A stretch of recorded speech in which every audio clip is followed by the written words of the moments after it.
Good morning. आगे हम देखते हैं गुप्ता डायनेस्टी के बारे में। हमने पहले पढ़ा था मगध एम्पायर के बारे में। मगध एम्पायर के बाद कोई सबसे बड़ा एम्पायर इंडिया में हुआ है तो वो है गुप्त एम्पायर। इसको इंडिया का क्लासिकल एंड गोल्डन एज भी बोला जाता है।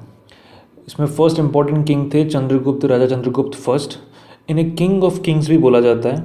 इनकी कोर्ट में एक पोएट था, बहुत इंपॉर्टेंट है, हरिसेन नाम था उनका। उनके बाद उनके बेटे समुद्रगुप्त रूलर बने, जिनको इंडिया का नेपोलियन भी बोला जाता है। समुद्रगुप्त ने एक बार अश्वमेध यज्ञ भी कराया था। अश्वमेध यज्ञ ऐसा होता है कि एक यज्ञ वगैरह कराते हैं और एक उसमें घोड़ा बांध देते हैं, उसको पूरे सारे आसपास की जो नेबरिंग जो भी स्टेट्स जो भी किंगडम्स होते हैं उसमें भेजते हैं और बोलते हैं कि अगर ऐसा होता है कि जो पकड़ लेता है अगर उसको घोड़े को, तो इसका मतलब होता है कि वो राजा उसकी अधीनता स्वीकार नहीं कर रहा है समुद्रगुप्त की, और समुद्रगुप्त फिर उस पर लड़ाई करेगा और वो जीतेगा, ऐसा कुछ होता है। ठीक है। इसके बाद चंद्रगुप्त सेकंड रूलर बने। ये सबसे बेस्ट गुप्ता रूलर थे। इनको विक्रमादित्य भी बोला जाता है इनका नाम। ओके। अब हम पढ़ते हैं कुछ इंपॉर्टेंट पीपल जो इस गुप्ता डायनेस्टी के टाइम पे हुए थे।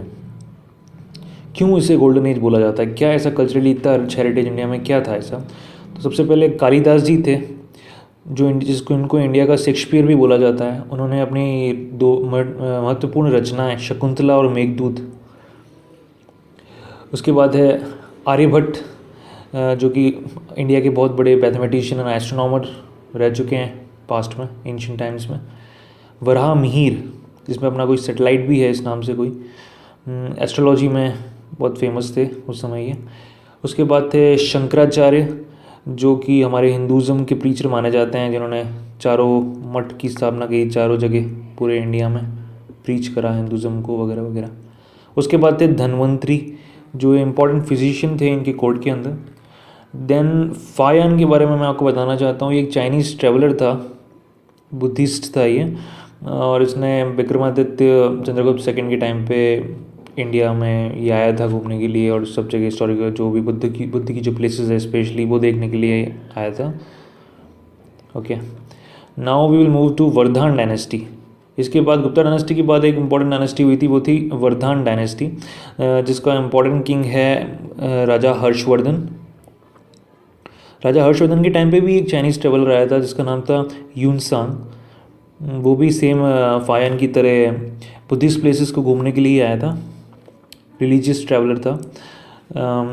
राजा हर्षवर्धन की कोर्ट में उनका पोएट था बाणभट्ट, जिसने दो रचनाएं करी इंपॉर्टेंट है। हर्षचरित्र, उस समय जो भी हर्षास टाइम में जो भी जिस तरह से भी किंगडम को रूल किया जाता था, जो भी पॉलिसीज़ वगैरह रहती थी, उसको चित्रण इसमें हर्षचरित्र में किया गया। और एक और बुक इन्होंने लिखी थी, वो थी कादम्बरी। उसके बाद वर्धमान डायनेस्टी के जो बाद के जो सक्सेसर थे वो बहुत वीक थे, तो कोई इंपॉर्टेंट रूलर उनके बाद आया नहीं उनका। फिर जो मेन जो नॉर्थन इंडिया में जो रूलर्स थे वो थे राजपूत्स, जो जिनमें से जो लास्ट उनका किंग था, जो अराउंड 1200 में जिनकी डेथ हुई थी, पृथ्वीराज चौहान की। पृथ्वीराज चौहान लास्ट हिंदू एम्परर थे इंडिया के, ऐसा भी बोल सकते हो आप इनको। इन्होंने दो इंपॉर्टेंट लड़ाई लड़ी थी हमने लास्ट के 2 ईयर्स में। फर्स्ट बैटल ऑफ तराइन लड़ी थी मोहम्मद गौरी के साथ में, जिसमें ये जीत गए थे। सारे राजपूत किंगडम साथ में लड़े थे और जीत गए थे।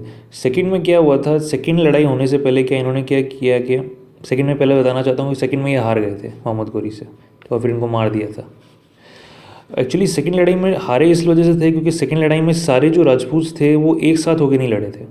क्योंकि पृथ्वीराज चौहान ने क्या किया था, फर्स्ट बैटल के बाद में स्वयंवर हुआ था राजा जयचंद, जो एक राजपूत थे दूसरे, उनकी बेटी संयुक्ता के लिए। उन्होंने क्या किया कि उनकी बेटी को भगा लिया अपने साथ में। पृथ्वीराज चौहान ने उनसे शादी कर ली थी। इस वजह से जयचंद नाराज हो गए थे। तो राजा जयचंद की जो उनके जो मित्र जो भी राजपूत स्टेट जो प्रिंसली स्टेट्स थे, उन्होंने इस लड़ाई में लड़ने से मना कर दिया था सेकेंड बैटल में। इस वजह से उनको सपोर्ट नहीं मिल पाया और इस वजह से पृथ्वीराज चौहान हार गए थे। कई ट्रेटर्स भी थे, इस वजह से भी हारे। एक इंपॉर्टेंट कोर्ट में इनका पोएट था पृथ्वीराज चौहान की, चंद्रबरदाई, बहुत ही फेमस है, आप पढ़ना। इन्होंने पृथ्वीराज रासो लिखी थी पृथ्वीराज चौहान के ऊपर।